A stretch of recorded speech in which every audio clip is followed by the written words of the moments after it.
Selamat pagi dan salam sejahtera bagi kita semua, warga GTM Klasis Makassar.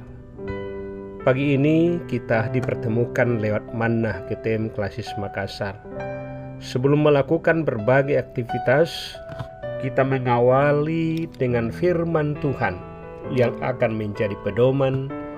Tapi sebelum itu, mari kita berdoa. Bapa, terima kasih penyertaan-Mu sungguh indah memungkinkan kami boleh beristirahat sepanjang malam dan telah bangun pagi ini akan melanjutkan tugas dan tanggung jawab yang Tuhan percayakan kepada kami.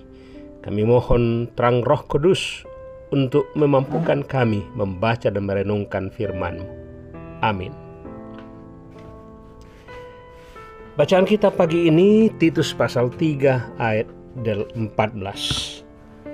Dan biarlah orang-orang kita juga belajar melakukan pekerjaan yang baik untuk dapat memenuhi keperluan hidup yang pokok, supaya hidup mereka jangan tidak berbuah. Jemaat Tuhan, tema kita pagi ini kebiasaan baru, di mana di masa-masa pandemi ini kita masih diperhadapkan dengan kebiasaan baru.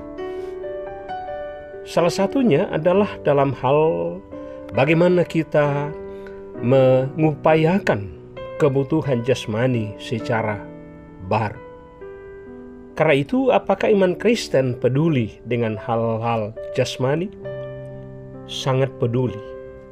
Seringkali orang salah sangka dengan mengira kalau mengikut Tuhan dengan serius berarti tidak peduli lagi dengan kebutuhan jasmani mereka.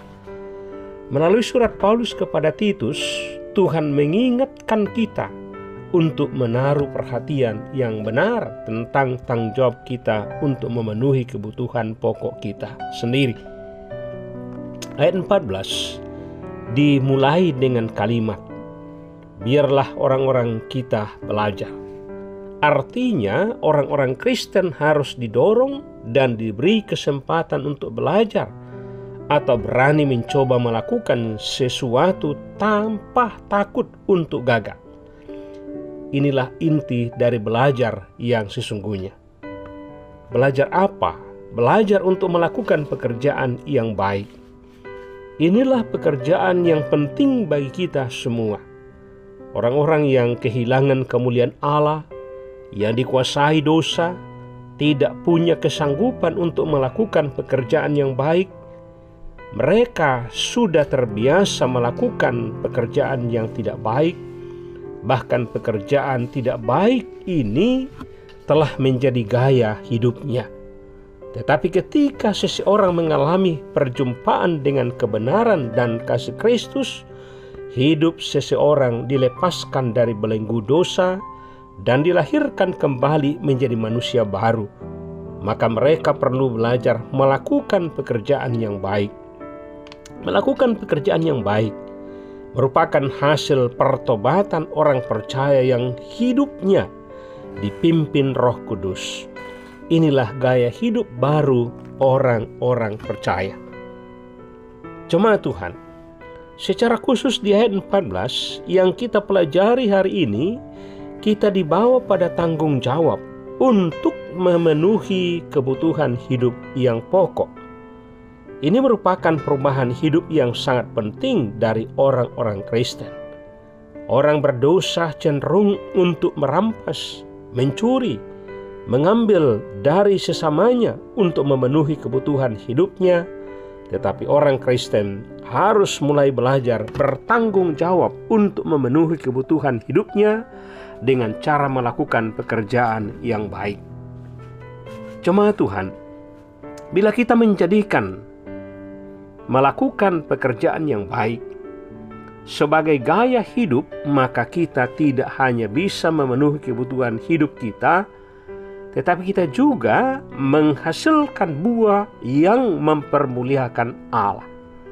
Ini merupakan rencana dan panggilan Allah yang harus kita taati sebagai orang yang sudah menerima karunia keselamatan di dalam Yesus Kristus. Karena itu melakukan pekerjaan yang baik merupakan hasil pertobatan orang percaya yang hidupnya dipimpin Roh Kudus. Inilah gaya hidup baru orang-orang percaya. Inilah kebiasaan baru yang harus selalu nampak dalam hidup orang percaya. Di masa-masa pandemi ini, kita semua sangat diharapkan melakukan segala sesuatu dengan kebiasaan baru dalam hidup bergereja, berbangsa, dan bernegara. Amin. Kita berdoa. Terima kasih ya Tuhan, penyertaan-Mu kami boleh menerima kebenaran firman-Mu. Kami percaya bahwa Roh Kudus akan memampukan kami untuk terus berusaha hidup dalam kebiasaan baru, baik di tengah-tengah masyarakat di mana kami berada, pun di tengah-tengah bergereja, berbangsa, dan bernegara. Bapa di sorga, perlengkapi kami dengan kekuatan fisik, kesehatan, hikmat, dan kearifan, sehingga kami dimampukan melanjutkan tugas dan tanggung jawab yang Tuhan percayakan kepada kami. Engkau mengenal kami secara pribadi, keluarga, dan jemaat. Bahkan Klasis Makassar, Gereja Toraja Mamasa, bahkan secara sinodal, kami mohon penyertaan-Mu tetap memampukan kami untuk menyadari hidup kami sebagai milik Tuhan, sehingga kami terus-menerus menjadi garam dan terang, terutama menjadi teladan dalam mewujudkan hidup dalam kebiasaan baru. Ini doa dan harapan kami Tuhan. Kami datang bersyukur dan memohon penyertaan-Mu saat ini dan seterusnya. Amin.